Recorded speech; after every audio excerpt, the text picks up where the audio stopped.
டிபர்குலோசிஸ்க்கு எதிரான BCG vaccine எப்படி கண்டுபிடிக்கப்பட்டது அப்படின்றதையும் அதை கண்டுபிடிச்சது யார் அப்படின்றதையும் பார்க்கலாம்.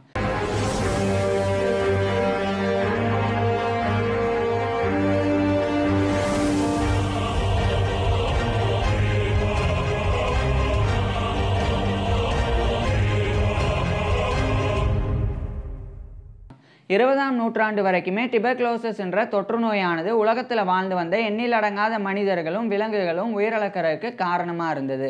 டிபர்குலோசிஸோடைய மொர்டாலிட்டி ரேட் இறப்பு விகிதமானது சிவியர் கேசஸில் 50% இருந்தது. அதாவது 100 பேர் டிபின்ற டிபர்குலோசிஸ்னால பாதிக்கப்பட்ட 50 பேர் இறந்து போயிடுவாங்க. அந்தளவுக்கு அதிகமான உயிரிழப்புகளை டிபர்குலோசிஸ் ஆனது ஏற்படுத்தி வந்தது. இப்பேற்பட்ட டிபர்குலோசிஸ் எப்படி ஏற்படுது, அதுக்குண்டான காரணம் என்னன்ற சரியான புரிதல் கூட அந்த காலகட்டத்தில் இல்லாமல் இருந்தது. இந்த நிலையில தான் ஒரு கிரேட்டஸ்ட் ஜெர்மன் பிசிசியனான ராபர்ட் கோக் 1882 மார்ச் 24 அன்னைக்கு மைக்கோபாக்டீரியம் டிபர்குலோசிஸ் என்ற ஒரு பாக்டீரியம் தான் டிபர்குலோசிஸ் ஏற்படுறதுக்கு காரணம் அப்படின்றத கண்டறிஞ்சு சொன்னாங்க. அது மட்டும் இல்லாமல் மைக்கோபாக்டீரியம் போவிஸ் என்ற இன்னொரு பாக்டீரியம் தான் கேட்டல்ல, அதாவது கால்நடைகளில் டிபர்குலோசிஸ் ஏற்படுறதுக்கு காரணம் அப்படின்றதையும் கண்டறிஞ்சு சொன்னாங்க. இதுக்கப்புறமா தான் டிபர்குலோசிஸுக்கு எதிரான தடுப்பூசி கண்டுபிடிக்கணும் அப்படின்ற முயற்சியில் அந்த காலகட்டத்தில் வாழ்ந்து வந்த நிறைய மருத்துவர்களும் விஞ்ஞானிகளும் ஈடுபட தொடங்கியிருந்தாங்க. இந்த மாதிரி தான் 1908ஆம் ஆண்டு லியோன் சார்ல்ஸ் ஆல்பர்ட் கால்மெட் என்ற ஒரு பிரெஞ்சு பிசிசியன் அண்டு பாக்டீரியாலஜிஸ்ட், அவரும் அதே மாதிரி ஜீன் மேரி கமில் கெரின் என்ற இன்னொரு பிரெஞ்சு வெட்டரினரியன் அண்டு பாக்டீரியாலஜிஸ்ட், இவங்க 2 பேரும் பிரான்ஸோடைய லியலில் இருக்கக்கூடிய பாஸ்டர் இன்ஸ்டிடியூட் ஆஃப் லியல் அங்கே இந்த டிபர்குலோசிஸுக்கு எதிரான தடுப்பூசி கண்டுபிடிக்கக்கூடிய ஆராய்ச்சியில் ஈடுபட்டு வந்தாங்க. அப்போ தான் அவங்க மைக்கோபாக்டீரியம் போவிஸ், அதாவது கால்நடைகளில் டிபர்குலோசிஸை ஏற்படுத்தக்கூடிய பாக்டீரியம், இது கால்நடைகளுக்கு தான் ரொம்ப மோசமான பாதிப்புகளை ஏற்படுத்தும், மனிதர்களுக்கு அந்தளவுக்கு மோசமான பாதிப்புகளை ஏற்படுத்தாது அப்படின்றத கண்டறிஞ்சாங்க. அதுக்கப்புறமா இந்த மைக்கோபாக்டீரியம் போவிஸ் இந்த ஒரு பாக்டீரியமை பயன்படுத்தி தான் தடுப்பூசி கண்டுபிடிக்கணும் அப்படின்ற முடிவை ஆல்பர்ட் கால்மெட்டும் அந்த கமில் கெரின் அவங்க 2 பேரும் எடுத்திருந்தாங்க. அதுக்கப்புறம் அதுக்குண்டான முயற்சியிலையும் ஈடுபட தொடங்கியிருந்தாங்க. அதில் குறிப்பாக இந்த மைக்கோபாக்டீரியம் போவிஸ் இதுவும் மைக்கோபாக்டீரியம் டிபர்குலோசிஸ், அதாவது இதுக்கு 2க்கும் டிஃபரெண்ட் என்னன்னா மைக்கோபாக்டீரியம் போவிஸ் ஆனது கால்நடைகளில் டிபர்குலோசிஸ் என்ற டிபி நோயை ஏற்படுத்தும். அதே சமயம் மைக்கோபாக்டீரியம் டிபர்குலோசிஸ் ஆனது மனிதர்களில் டிபின்ற டிபர்குலோசிஸை ஏற்படுத்தும். ஸோ இதுதான் இதுக்கு டிஃபரெண்ட். இது ரெண்டுமே ஓரளவுக்கு சிமிலராக தான் அதனுடைய பயாலஜிக்கல் அண்டு இம்யூனாலஜிக்கல் அந்த சிமிலாரிட்டிஸ் இருக்கும். ஸோ அதனால் இந்த மைக்கோபாக்டீரியம் போவிஸ் இதை பயன்படுத்தி தடுப்பூசி கண்டுபிடிக்கலாம் அப்படின்னு முடிவு செஞ்சாங்க. பொதுவாக தடுப்பூசி எப்படி கண்டுபிடிப்பாங்கன்னா, இப்போ ஒரு பாக்டீரியா இருக்குது, அந்த பாக்டீரியா உயிரிழப்புகளை ஏற்படுத்துதுன்னா அந்த பாக்டீரியாவுக்கு எதிரான வேக்சின் கண்டுபிடிக்கும் போது அந்த பாக்டீரியாஸை ஃபஸ்ட்டு செயலிழப்பு வைப்பாங்க. அதாவது 2 விஷயம், ஒன்று அந்த பாக்டீரியமானது நோயை ஏற்படுத்தக்கூடாது, ஆனால் அந்த பாக்டீரியமானது நோய் எதிர்ப்பு சக்தியை தூண்டக்கூடியதாக இருக்கணும். ஸோ அப்படி அந்த ஒரு பாக்டீரியமா மாற்றிட்டா அதை தடுப்பூசியாக பயன்படுத்தலாம். உதாரணமாக இப்போ ஒரு மனிதன் இருக்கிறாங்க, அந்த மனிதனுக்குள்ள டிபர்குலோசிஸை ஏற்படுத்தக்கூடிய பாக்டீரியம் அதை வீக்காக்கி அதை பலவீனப்படுத்தி அதை செலுத்தும் போது அந்த மனிதனுக்குள்ள நோய் ஏற்படாது. ஆனால் அந்த மனிதனுக்குள்ள இந்த பாக்டீரியம் உள்ள நுழைஞ்ச உடனே அதுக்கு எதிரான ஆன்டிபாடிஸை இம்யூன் சிஸ்டம் ஆனது ப்ரொடியூஸ் பண்ண ஆரம்பிக்கும்.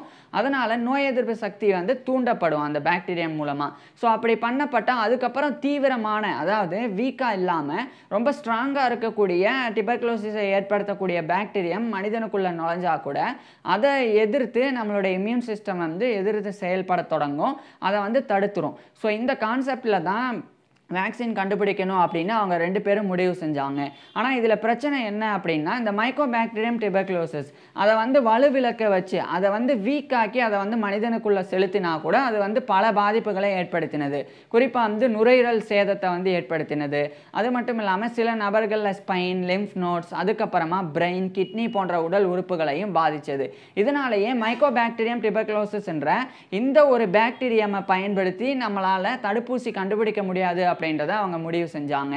அதனால தான் மைக்கோபாக்டீரியம் போவிஸ் அதை வச்சு தடுப்பூசி கண்டுபிடிக்கலாம் அப்படின்னு அவங்க டிசைட் பண்ணாங்க. ஏன்னா மைக்கோபாக்டீரியம் போவிஸ், மைக்கோபாக்டீரியம் டிபர்குலோசிஸ் இது ரெண்டுமே பயாலஜிக்கல் அண்டு இம்யூனலாஜிக்கல் சிமிலாரிட்டிஸாக தான் இருக்குது, ரெண்டுமே ஒன்று தான். ஆனால் என்ன, மைக்கோபாக்டீரியம் போவிஸ் வந்து விலங்குகளை தான் வந்து ரொம்ப மோசமாக பாதிக்கும், மனிதர்களை அந்தளவுக்கு மோசமாக பாதிக்காது, உயிரிழப்புகளெல்லாம் ஏற்படுத்தாது. அதனால தான் மைக்கோபாக்டீரியம் போவிஸ் அதை பயன்படுத்தி தடுப்பூசி கண்டுபிடிக்கணும் அப்படின்னு அவங்க 2 பேரும் டிசைட் பண்ணாங்க. அதுக்கப்புறம் அந்த 1908ஆம் ஆண்டிலிருந்து தொடர்ந்து அடுத்த 13 வருடங்கள் அந்த தடுப்பூசி கண்டுபிடிக்கக்கூடிய முயற்சியில் அந்த 2 நபர்களும் ஈடுபட்டாங்க. அதை இவங்க வந்து பைல் கிளிசரின் மீடியத்தில் வச்சு அந்த மைக்கோபாக்டீரியம் போவிஸை வீக் பண்ணாங்க. அதாவது ஃபஸ்ட்டு மைக்கோபாக்டீரியம் போவிஸ் அந்த பாக்டீரியாவை வந்து எடுத்துப்பாங்க. எடுத்துக்கிட்டு ஒரு பிளேட் மாதிரி இருக்கும், கல்ச்சர் பிளேட் அப்படின்னு சொல்லுவாங்க. அதில் வந்து பாக்டீரியாக்களை வந்து வளர்ப்பாங்க. அதில் வளர்க்கும்போது அதை அப்படியே வந்து சேதப்படுத்தவும் செய்வாங்க, அதாவது அதை வீக் ஆக்கவும் செய்வாங்க. எப்படி வீக் ஆக்குவாங்கன்னா, உதாரணத்துக்கு ஒரு பாக்டீரியம் இருக்குது அப்படின்னா அதை வந்து ஒரு குளிர்ந்த இடத்துல வச்சு வளர்க்கிறது, அதுக்கப்புறம் அப்படியே கொண்டு போய் ரொம்ப வெப்பம் நிறைந்த ஒரு இடத்துல போய் வளர்க்கிறது. இப்படி மாற்றி மாற்றி பண்ணும்போது அந்த பாக்டீரியாக்களினுடைய அந்த கல்ச்சர் அது வந்து பெருமளவில் தீவிரத்தன்மையை வந்து இழந்து அது வந்து பலவீனமாக தொடங்கும். ஸோ அது மாதிரி இவங்க வந்து பைல் கிளிசரின் மீடியத்தை பயன்படுத்தினாங்க. பைல் சால்ட் உப்புகள், அதையும் கிளிசரின் அப்படின்னா ஒரு சுகர் ஆல்கஹால், இதை ரெண்டையுமே வந்து இவங்க வந்து பயன்படுத்தினாங்க. அதுக்கப்புறம் சீரியல் பேசேஜ் வந்து பண்ணாங்க. தொடர்ச்சியாக வெவ்வேறு கல்ச்சர்ஸில் வளர்த்தாங்க, வெவ்வேறு சூழ்நிலைகளில் அந்த மைக்கோபாக்டீரியம் போவிஸை வளர்த்தாங்க. அப்படி வளர்க்கிறதன் மூலமாக அந்த மைக்கோபாக்டீரியம் போவிஸ் வந்து அப்படியே பலவீனமாயிரும், அப்படியே வீக் ஆயிரும். அது வீக்கான பிறகு தான் அதை எடுத்து மனிதர்களுக்குள்ளே தடுப்பூசியாக போட முடியும். அதுக்கப்புறம் அந்த வீக்கான பாக்டீரியம் மனிதனுக்குள்ளே போனதுக்கப்புறமா நோயை ஏற்படுத்தாது, ஆனால் இம்யூன் சிஸ்டத்தை போய் ட்ரிகர் பண்ணும். அதுக்கப்புறம் அந்த இம்யூன் சிஸ்டம் வந்து ஆன்டிபாடிஸை அதுக்கு எதிராக வந்து அனுப்பும். அதுக்கப்புறம் மைக்கோபாக்டீரியம் டியூபர்குலோசிஸ் அது வந்து ரொம்ப தீவிர நிலையில் விரிலன்ஸாக இருக்கும்போதே அது வந்து மனிதனுக்குள்ளே போகும்போது கூட ஏற்கனவே இந்த மைக்கோபாக்டீரியம் போவிஸை எதிர்த்து போராடுறதுக்கு இம்யூன் சிஸ்டம் வந்து ஆன்டிபாடிஸை உற்பத்தி செஞ்சிருந்தனால அந்த ஆன்டிபாடிஸ் ஆனது நம்மளுடைய உடலுக்குள்ளேயே மைக்கோபாக்டீரியம் டியூபர்குலோசிஸ் நுழைஞ்ச உடனே அழிக்கக்கூடிய தன்மையை பெற்று அந்த தடுப்பு மருந்து இந்த மாதிரி செயல்படும். ஸோ இதுக்காக இவங்க வந்து பண்ணாங்க. கிட்டத்தட்ட 230 சீரியல் பேசேஜை இவங்க வந்து பண்ணாங்க. சப்கல்ச்சர்ஸை வந்து அடுத்தடுத்து வந்து வளர்த்து அதனுடைய தன்மையை வந்து குறைச்சிட்டே வந்தாங்க, அதனுடைய விரிலன்ஸ் அதனுடைய தீவிரத்தை வந்து குறைச்சி அதை பலவீனப்படுத்தினாங்க. இறுதியாக 1921ஆம் ஆண்டு, அதாவது 1908 டு 1921 இந்த 13 ஆண்டுகள் வந்து முழுமையாக டியூபர்குலோசிஸுக்கு உண்டான வேக்சின் கண்டுபிடிக்கக்கூடிய முயற்சியில் ஆல்பர்ட் கால்மெட்டும் அதே மாதிரி அந்த கமில் கேரின் இவங்க 2 பேரும் ஈடுபட்டாங்க. அதுக்கப்புறம் தான் 1921ஆம் ஆண்டு அது முழுமையடைஞ்சது.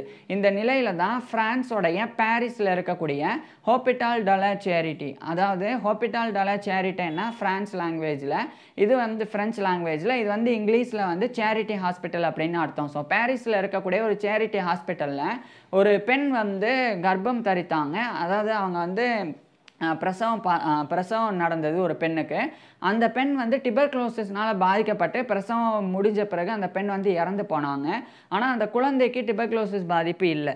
ஸோ அந்த குழந்தைக்கு வந்து இந்த வேக்சினை வந்து போட்டு பரிசோதனை பண்ணலாம் அப்படின்னு இவங்க 2 பேரும் முடிவு செஞ்சாங்க. இதுக்கு முன்னாடியே ரேபிட், ஸ்கின்னி பிக்ஸ், அதாவது முயல்கள், அதே மாதிரி பரிசோதனைக்காக பயன்படுத்தக்கூடிய பன்றிகள், அவைகள் மீதெல்லாம் இந்த மைக்கோபாக்டீரியம் போவிஸை வீக்காக்கி அதன் மூலமாக அதை வந்து அட்டெனுவேஷன் ப்ராசஸ் பண்ணி அந்த அட்டெனுவேட்டட் பாக்டீரியாவை பயன்படுத்தி தடுப்பூசியெல்லாம் வந்து பயன்படுத்தி பார்த்தாங்க. அது நல்லா வந்து செயல்பட்டது. அதனால தான் அந்த குழந்தைக்கு வந்து பயன்படுத்தி பார்க்கலாம் அப்படின்னு முடிவு செஞ்சாங்க. ஏன்னா அந்த குழந்தையினுடைய தாய் வந்து அந்த குழந்தை பிறக்கும்போது டியூபர்குலோசிஸ்னால பாதிக்கப்பட்டிருந்தாங்க, அவங்க இறந்தும் போனாங்க. ஸோ அந்த குழந்தைக்கு டியூபர்குலோசிஸோடைய பாதிப்பு ஏற்படுறதுக்கு அதிக வாய்ப்பு இருக்குன்றனால அந்த குழந்தைக்கு 1921ஆம் ஆண்டு ஃபஸ்ட்டு அந்த தடுப்பூசி போட்டாங்க. போட்ட உடனே அது வந்து ரொம்ப இன்ட்ரெஸ்டிங்காக இருந்தது. ஏன்னா அந்த குழந்தைக்கு டியூபர்குலோசிஸ் ஆனது ஏற்படலை.